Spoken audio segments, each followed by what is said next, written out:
सुप्रभात। आज हम लोग मुंशी प्रेमचंद्र जी द्वारा लिखित नमक का दरोगा शीर्षक पढ़ेंगे।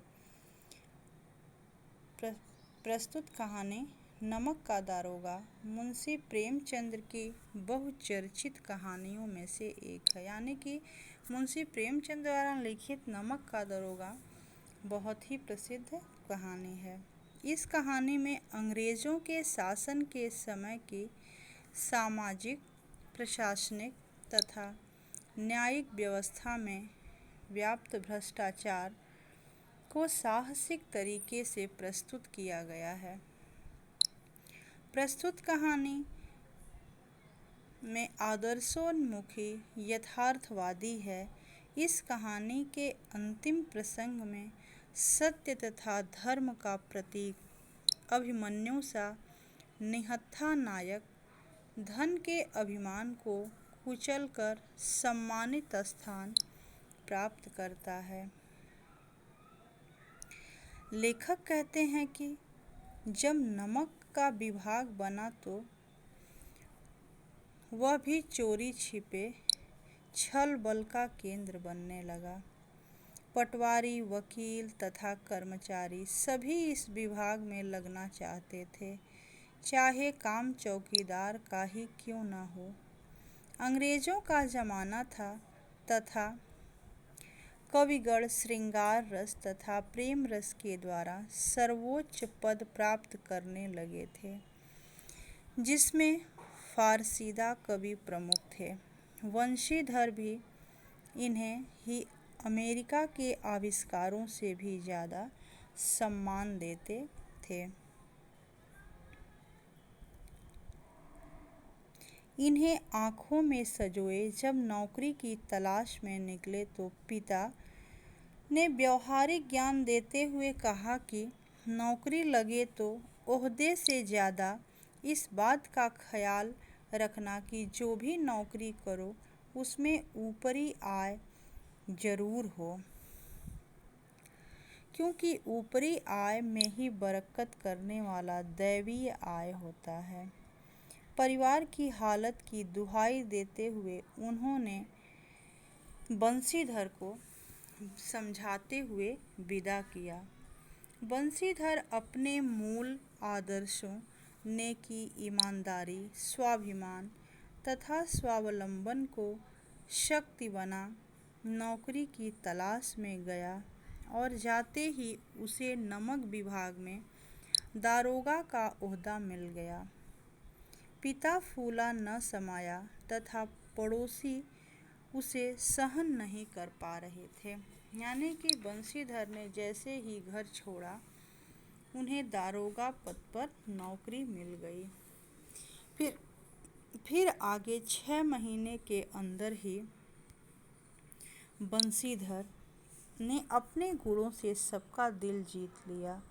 सर्दियों की रात सभी आराम से सोए थे कि जमुना की लहरों की आवाज़ मल्लाहों के शोर तथा गाड़ियों की आवाज़ में बदल गई।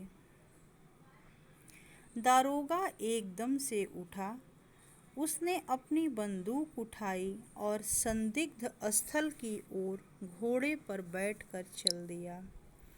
उसने मल्लाहों को धमकाते हुए पूछा कि ये किसकी गाड़ियाँ हैं और कहाँ जाएंगे, परंतु जब सुना कि कानपुर जाने वाली ये गाड़ियाँ पंडित आलोपीदीन की हैं तो चौंक गया। आलोपीदीन एक प्रसिद्ध रईस आदमी था, जिसका हर जगह रोब दाब था।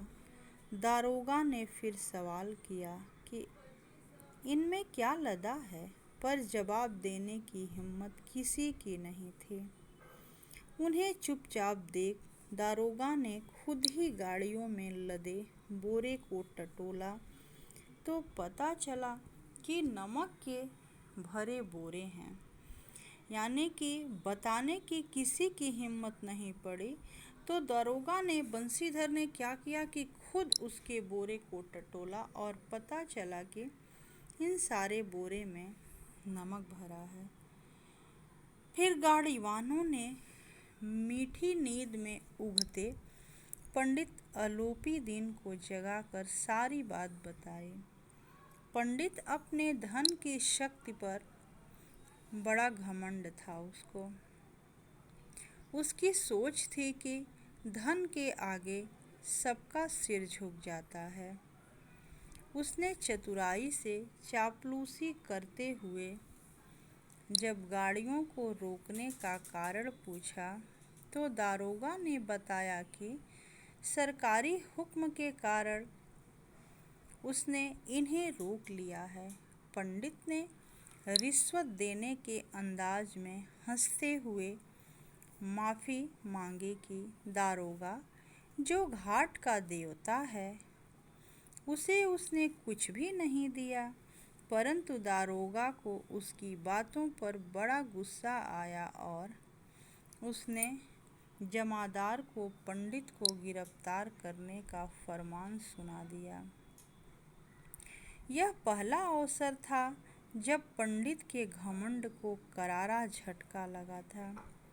आलोपी दिन ये सोचते थे कि मैं अपने धन के बल पर कुछ भी कर सकता हूँ, लेकिन फिर भी पंडित दारोगा जैसे अल्हड़ युवक को मोह माया के जाल में फंसाने की कोशिश कर रहा था। परंतु वह दारोगा भी ईमान की बोली लगाने वाला एक अडिग देव दुर्लभ चीज़ थी। दारोगा ने स्पष्ट किया कि वह बिकाऊ नहीं है, उसे धन का कोई लालच नहीं है। धर्म और धन में युद्ध होने लगा। युद्ध जब होने लगा, धन त्याग की कीमत उछल उछल कर लगा रहा था, परंतु अमूल्य त्याग अविचल खड़ा था। आखिर आलोपी दिन विवश हो और बड़ी दीनता से अपनी इज्जत को सौदा 25,000 में ही करने लगा। दारोगा ने गुस्से में आकर बदलू सिंह जमादार से उसे गिरफ्तार करने को कहा। चारों ओर निराशा और विवश पंडित मूर्छित होकर गिर पड़ा। वह बंशीधर से कहता है कि 5,000 में हो जाए, 10,000 में हो जाए, 25,000 ले लो, लेकिन दारोगा अपनी ईमानदारी नहीं छोड़ता है। आगे का बचा हुआ अंश हम लोग कल पढ़ेंगे। धन्यवाद।